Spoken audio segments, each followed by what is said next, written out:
Weird science is the revolution. Spider-Boy number 2. Oh, Spider-Boy. We have a lot of them this week, and a lot of people, they weren't really looking forward to Spider-Boy when it was announced. Me and you liked that first issue of this book, and I like him in the Superior Spider-Man. When we get into this, though, in the second issue, you're going to realize exactly what this book is. This is the kind of all ages. It kind of is the deal, but it's just, let's have some fun. Yeah, lighthearted fun. Bailey, who was forgotten by everyone, he's going to go and, oh my God, now I'm going to team up with Daredevil. Now I'm going to team up with Cap. That seems to be what we're doing here, and it's kind of just for fun. I think that, again, having Superior and this book come out in the same week, there is that weird play, and especially how we're doing it. After you do the Superior, where Bailey is almost killed and he's in the hospital, you do not want to see him go against Taskmaster. I mean, what he has in the hospital because of Supernova, and in this issue, Cap lets him fight.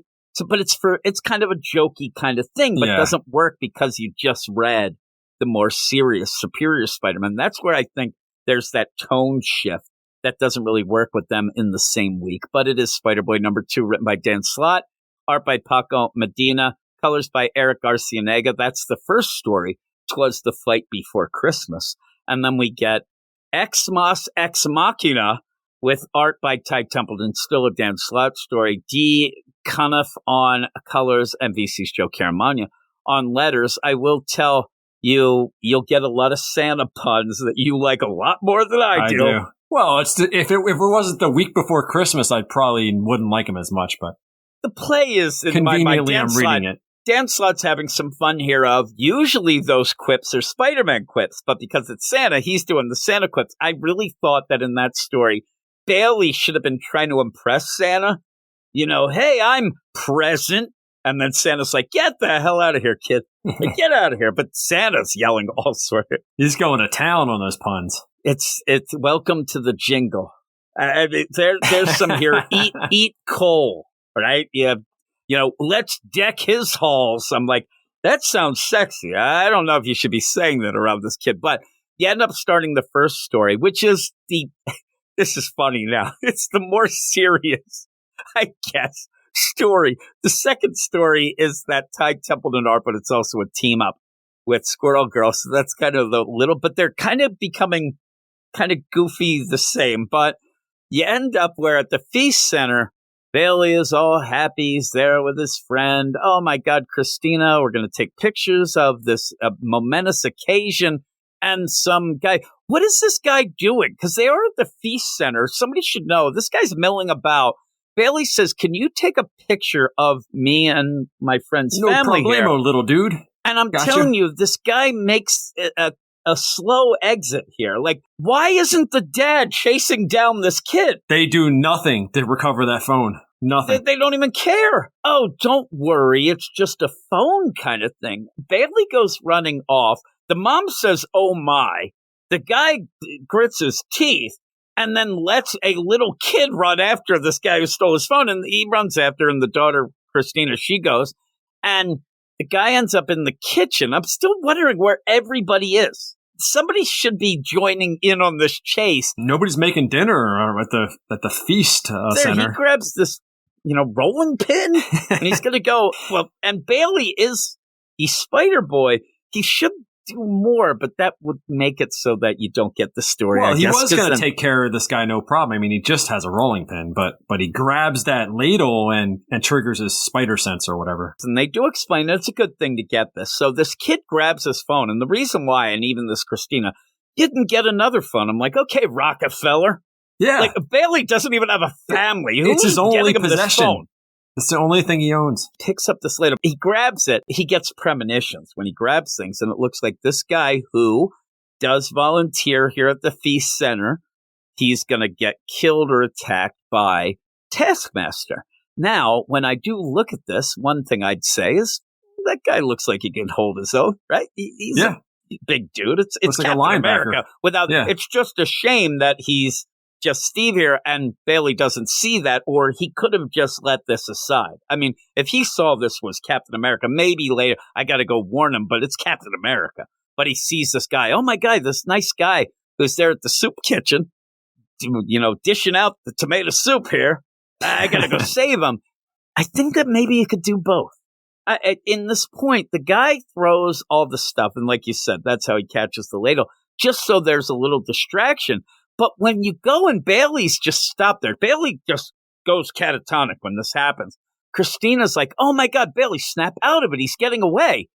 You see him in the next, he isn't getting that much away. He's right there. If the parents had been there, they would have resolved this. Hey, kid, give me the phone back. I'm not even sure the way I see this. I know you want to play it out as like a movie where usually when you escape through the kitchen, you do go out the back door. There's always like a back door because they throw away the trash and things. I'm not so sure here. And this guy, after Bailey explains his thing, after Bailey goes kind of, the guy's still there. He's right behind him. Bailey could tackle this kid, get his phone, and then go do his stuff. And the parents aren't there. So when Bailey goes off, he actually leaves Christina there, it seems, with this guy who just stole stuff. It's going to be an awkward conversation. It's not good. Yeah, the guy's like, can you hold the door for me? I have to get out of here. And so probably he's like, yeah, I have my book bag out there near your parents. I'm going to go out. They don't seem to be that concerned. So I'm going to go out there. And even at one point seem to be hanging outside. It's a weird play. But Bailey, because he has to go, they could have done this a little better. The way that it works out where he's like, no, because I got to go help. I get premonitions. I got to go help. And even Christina's like, but your phone, all those pictures of your mom, the guy's right there behind. The guy's like, I'm going to check out these pictures. He runs off and says no. And you get that responsibility play here of Bailey's like, it sucks being Superboy at times, but I got to do it. And he goes out and he changes into Superboy and then starts zipping around. Spider-Boy, yeah. What did I say, Superboy? Yeah. Yeah, so he's Spider-Boy. He ends up where he's just going around. He's like, man, I've never been this high, where he catches a ride on this big helicopter. How did he get up there? Like, just catapult himself up somehow? Just up there, and he's like, oh my God, this is where I had to go to warn this person. When he opens up the door, it's Cap. So now it's like, oh, it's Cap. He can handle this all on his own. Cap seems to know everything. He is so into Spider-Boy. I mean, anybody who doesn't like Spider-Boy, just remember that Cap, he knows everything. Spider-Man called me and said that you're not allowed to fight A-list. Well, why would Spider-Man call Cap and say that? And the best is, Cap doesn't care. That's a rule that he leaves on the table for about 5 minutes. He's not following that rule. The amount of problems that things happen here and who is getting put in danger, because what they are doing, they have some equipment. They're there. They're trying to escort it. That's why Cap's there. You have 2 other guards. And then after Bailey comes in, explains the situation, ends up talking, I thought you were in danger. I'm a little kid. Cap then just smashes this one guy, the guy there. There's a guy and a girl who are these guards. And all of a sudden it's Taskmaster. And he says, I could smell the ozone, the smelling ionic discharge of the image inducer. So I knew it was you. But why not do that right away? Why wait till you're that high up? Because you know when you reveal this, there's only one thing that's going to happen. You are going to fight Taskmaster, and now you're doing it in the air. And that seems to me a lot more dangerous. But you also now have a little kid, right? But you end up where Bailey gets put on the sideline for a second. Because Cap starts fighting Taskmaster, and the idea that Taskmaster can duplicate all the moves, where he's also going after this, it's a super adaptoid. That's a throwback right there. Yeah, so you have this goofy stuff. Cap's big play then is, oh my God, Bailey, Superboy, he's forgotten. There's no way Taskmaster would ever have seen him fight. So he won. That doesn't mean that Taskmaster can't fight back. Like the idea that I go and fight you and you're somebody who, I know everybody's moves. Just because you don't know my moves doesn't mean that your moves can't kill me. Taskmaster knows thousands of different people's moves. He knows everything. It's the play. It's weird. And I think he's just trying to have fun. But Taskmaster is not, null and void if he doesn't know he might get punched a couple times. He might be in danger, but that doesn't mean he can't be the danger to the other person. And he's fighting a little kid. And it almost plays out the play where he's like, well, and he's just running commentary. I recognize that's Daredevil. Like, maybe the play here can be, and maybe Taskmaster's a weird one to do with, because you're never going to think, he doesn't even look fun. I mean, he's got that skeleton mask, everything. Scary. So you can't even have the play of, oh my God, oh, look at you. And you could have played where Bailey is a little more capable than he thinks, and then he's able to do some things. But instead, he's just like, ooh, I noticed this, and you're a lot of Spider-Man moves. Okay, that makes sense. But the whole play ends up being Taskmaster really is dumbed down so much by the end of this, because the big attack, and what I think Dan Slott's playing again here is Taskmaster doesn't know that Bailey doesn't have the web slingers, even though in his past he did. It's just that Peter doesn't let him, because we saw Doc Ock let him have them, but he doesn't have the webs. And so he pretends to do it, which would be the shock deal, but I don't think that Taskmaster would ever cringe that way to an 8-year-old's web anyway. They don't hurt when they hit you. They just stick that's what to I'm you. saying. It's webs. And really, if Bailey ends up getting him, if he does have a web, all Taskmaster would do is yank on that web, and Bailey would be a stain on the side of the cell or thrown out of it. So it's a weird, but it's, again, I have to keep reminding myself that it's just for fun. But that's the tough thing, like I said, after reading Superior, and you kind of jump in. I wish that these were separate weeks, but you end up where he's like, psych, no web shooters, and it's supposed to be this kid fun thing. Well, that ends up where Taskmaster's like, you little, and then gets kicked out of the helicopter. Cap just boots him right out. Yeah. Like, Cap really, through all of this, he set up Bailey to be the dupe, possibly get killed just to be a distraction so he could kick him out of the helicopter. Now, Bailey says, oh, he's not going to get hurt, is he? I mean, because if this is just Taskmaster, he's dead.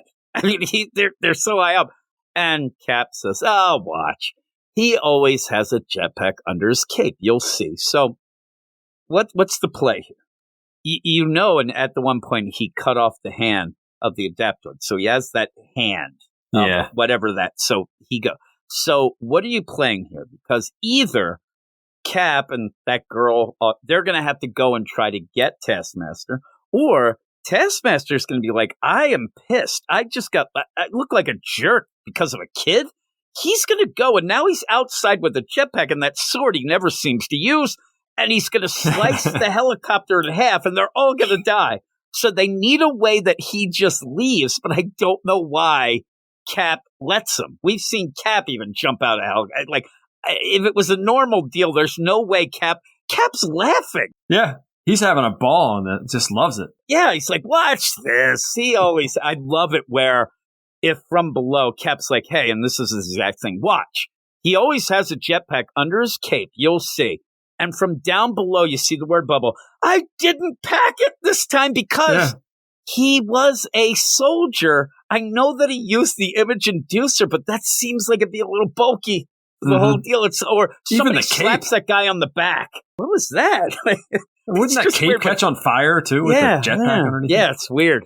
I just wish he didn't have it. And he's like, you jerk, I don't have it this time. Please, I'm going to die. And he's like, he's just joking. Oh, no. He just splat. Done. And Cap's like, listen, Bailey, people forgot about you already. I can make you disappear again if you tell anybody about this. I'm Captain America, damn it. You don't tell anybody. They're firing lasers or bullets down on this guy just right at the city. Bailey's like, oh, man, is he okay? I don't want him to die. I mean, that. And then he's like, wow, laser fire? As they are just riddling laser fire on Taskmaster. And the only reason, I think, is because you can't have him come back. No, you got to shoot him. The fight's over. So you have to discourage Taskmaster. But yeah, he gets away and says, all right, didn't get everything. At least I got this Adaptoid hand. I wonder how much Killionaire will pay for it. I probably think he'll give you 2 Killionaires. Who's Killionaire? Find out next issue. Yeah, you're going to find out about Killionaire. Cap at the end, again, at the one point says, oh, Peter told me all about this, and you're not supposed to do this, you're not supposed to do that, and let him do it. But he told Cap about the phone, because Cap knows about it now. I think he's like desperately like, please help me, get that phone, or maybe get a new one. Cap's like, sorry to hear about that phone, son. I got to skedaddle. And yeah, he's just going to go off. And it's kind of a sad thing, but says, thank you for helping me. You know, Bailey says about the responsibility, kind of makes up the slogan that isn't really the slogan. And then says, hey, I'm going to try to, do the deal. And Cap's happy to team up with Bailey, and Bailey salutes him. He's like, whoa, stop that. But you end up, that's the end. But we do kind of go back to like a wraparound deal at the end for this phone, even though he doesn't get his phone, because we have the next story, and we said about this being kind of the goofy one. We'll go through this. We're spending a lot of time on this. But you end up where it's the Emilio Helio, the balloon man, who has gotten the Thanksgiving parade. And unfortunately, it looks like upset Brooke Shields, who's running for her life. That's right Brooke in the Shields. Front. Like, exactly. Oh, crap. Like, it really does look like her. They're all running. It's all Thanksgiving Day parade. Bailey's there. Christina's there, but she's falling from the building, and that is what allows Squirrel Girl to not be involved in the issue. She goes off to make a squirrel ladder that we never see. A squirrel trampoline, I think. Yeah, it's like a whole crazy bunch of things. At the point, a squirrel ladder is helping nothing. Christina, she's falling to her death. And the idea, she's like, ready, guys, form a squirrel ladder. I'm like, I don't know about that. Squirrel trampoline, maybe, but who's going to team up with Spider-Boy? It's Santa. Santa comes in and says, hey, I can help out. You can, Santa? Ho, ho, okay. I'm like, all right. You've already worn your welcome out, and it's the quippy stuff. So you end up where I do like where Bailey kind of goes with the Luke Cage. Sweet Christmas. He helps out. That maybe like you're here in the nick of time. Santa then grabs Cole. I don't know. It is the funny play that he did bring all of his things there. Thank God those reindeer aren't real because they look all dead. He's like, I got to deliver all these, the naughty list at the Werner house. Yeah, really. This year. He's got all those kids and they're all bad. There is that like little play of, there's a lot more bad people now because Bailey's like, are we going to have enough coal? He's like, oh, there's a lot of bad people. That. Have you been on Twitter lately? Yeah. And so he's going to do that. He's eat coal. You have all this stuff going on. Hey, let's deck this guy's halls. Oh, my. And they end up punching Emilio Helio. It's that classic double punch.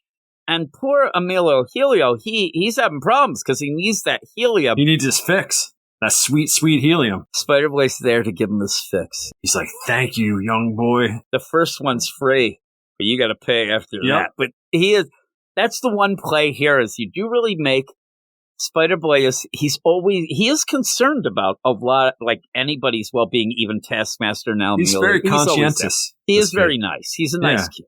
So it's weird when he's giving it. It does look like he's like, here, this is the hookah tube. Yep. Just breathe in here and you'll be fine. Take a nice huff of that, old man. You have all this going on, and then I love this idea too, where you have Christina and Squirrel Girl. Squirrel Girl comes in, Doreen, and it's like, oh man, what happened? Oh man, you'll never guess who I teamed up with. Who? Tell him, Emilio Helio. I'm not gonna tell them. Like, oh, you jerk. He's like, it was Santa. Like, I'm not telling him because you're annoying. Yeah. He just and I was like, you're not gonna get your fix, dude. You're done. You're cut off. But he ends up helping him. And he does say you're annoying. Yeah. And then he's like, it was Santa. Really? I don't know. I don't believe you. Oh, come on. Hey, I believe you, Spider-Boy. And my squirrels do too. And then they say, And at that point, I'm still trying to find that ladder because it was supposed to be really cool. But it wasn't. I like, too, it's like, guess who helped me take down Emilio Helio? And like, who? Iron Man? Scarlet Witch? I'm like, they don't want any parts of this. Seriously? It was Santa. But it's kind of a cool play because of the season. So then you get the epilogue where everybody is exchanging gifts. Bailey gets jack crap. He's in the corner, like just off by himself. Everybody's smiling. You said before, Aunt May's there. So, please, Aunt May.